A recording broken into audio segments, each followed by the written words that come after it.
Qanaqa qilib 150 ming so'm pul bilan 50 million оборотli biznesga chiqdik. Eng avvalasi hammasi mana shu qozondan boshlandi. Ko'rib turibsizlar, bu elektron qozon, ya'ni o'sha noodatiy qozon. Endi qanaqa bo'ldi buni tarixi?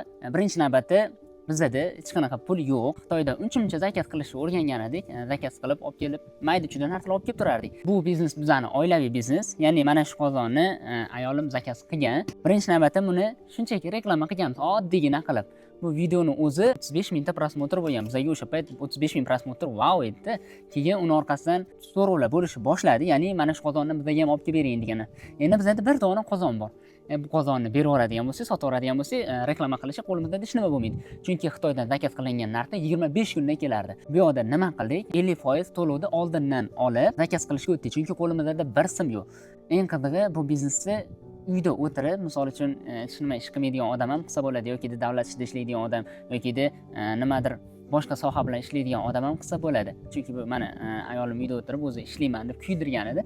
Orqasidan keyin mana shu narsani qilib berdim, davom ettirib ketyapti. 50% to'lovni oldindan oldik, orqasidan keyin 25 kundan keyin kelsa, qolgan to'lovni qilib beradi, keyin biz pochta orqali chiqarib beramiz. Hamma viloyatlarga rosa talablar tushdi. Birinchi 35 ta qozonni zakaz qilganmiz. O'sha 35 ta qozonni ichida biz endi qimmatroq kargo bilan ishlaganmiz, lekin tez olib kelib berardi. 9 ming so'm foyda bor edi har bitta qozondan. Endi 10 ta qozondan 90 ming so'm. Endi juda kichkina pul o'sha payt. Mayli, ishlayveraylik deganmiz. Chunki narxini ham bir o'tirib bir kalkulyatorga solib qo'ymaganmiz-da. Bo'ldi 179 ming ekan, bo'ldi 179 mingni qo'yganmiz. Uni orqasidan keyin 35 ta qozon 25 kunda keldi. Qolgan to'lovni to'lab berdi, chiqarib berdik 35 ta odamning egasiga. Orqasidan to'lib ketdi zakazlar. Biz yana video chiqarishni boshladik. O'sha videomizni chunki nimaga shubha bo'ldi, bu qozonda o'zi ovqat pishirsa bo'ladimi? O'yinchoq narsa emasmi? Xitoyda ko'p narsani bilasizlar, yaxshi narsa bo'lmaydi.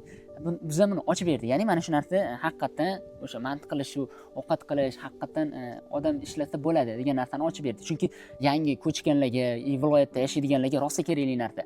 Ayni ularga yetkazib berishni ochib berdik mana shu narsada. Instagram orqali videomizda topga chiqib ketdi. 2 kunda 1 million prosmotr bo'ldi. Shuni orqasidan keyin zakazlar tushishni boshladi, chunki 35 ta odam olib bo'lgandan keyin bo'ldi, haqiqatan bor ekan deb kelmagan qozonni 150 ta qozonni yarim to'lovini olib bo'lgandik. Katta rasm-moshkalarni surishtirdik, ya'ni ob'em kattalashgandan keyin zakaz berdik. 25 kunda kelish kerak edi. Mana shu yerda bitta katta stress bo'ldi. Bunaqa katta stress hayotimda birinchi marta bo'lishi. 25 kunda kelmadi qozon 45 kunga cho'zildi.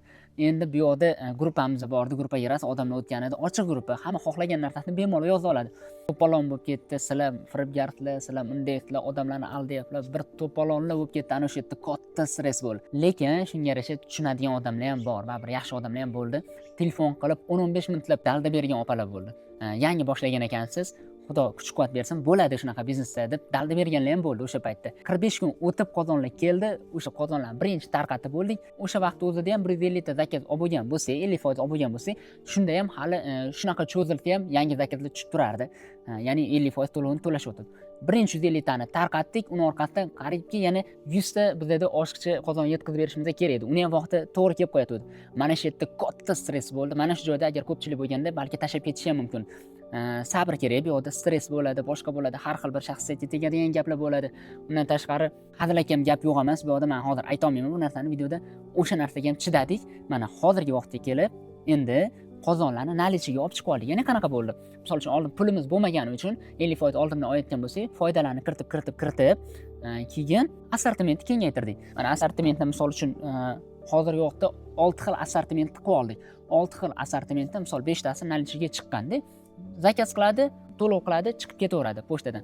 Undan tashqari keyin yana qo'shimcha qanaqa qilib daromadni ko'paytirsa bo'ladi degan narsalar ketdi. O'sha payt ayni gaz yo'q payti boshqa talab juda yuqori momentida kirdik. Keyin tovarlarga qo'shimchalar qo'shdik, har xil tovarlar. Undan tashqari zakazga olib beriladigan tovarlar bor. Shunaqa tovarlarni qo'shdik. Misol uchun menga mana bu narsa kerak edi, rasmini tashlashdi. Rasmini ko'rib olib berishni boshladik. Undan tashqari keyin bizda baribir mana uzun market rivojlanyapti. Bizda muammo, rosa katta muammo oldindan to'lov o'tdi bizda.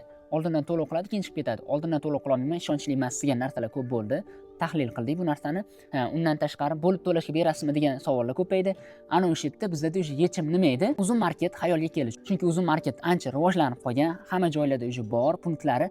Keyin biz uzun marketga kirishga qaror qildik. Uni ham o'sha YTTdan o'tib, rasmiy tadbirkor bo'lib, uzun skladiga tovarlarni olib bordik. Bu yoqda ham qozonlarni sotishni boshladik. Lekin bitta qiynalgan tarafimiz uzun marketning kursini o'qishga vaqt yo'q edi bizda. O'shani hisobiga rosa qiynalish bo'ldi. kartochkasini yaratishda, undan tashqari uzumni tizimi, boshqa baribir tushunadigan odam yokida bir o'qib chiqish kerak ekan degan narsani oldim. Amallab qildik, xatolarni qilib.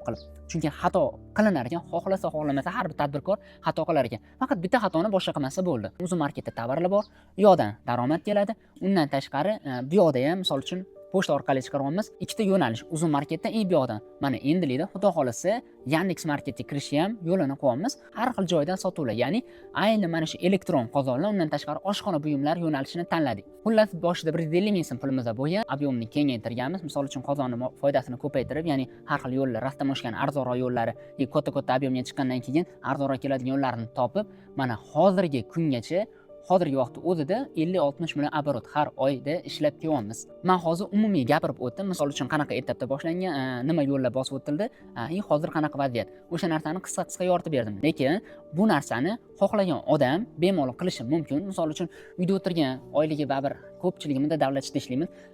Faqat oylikka qarab qo'ygan odamlarga, misol uchun shunaqa off-sotarli biznesini qilsa bo'lishini men mana shu narsani yoritib bormoqchiman. Doimiy mana shu YouTube kanalda, Telegramda, Instagramda ketma-ket nima ishlar qilinishi kerak, qanaqa tartibda bo'lishi kerak, hammasini yoritib boraman.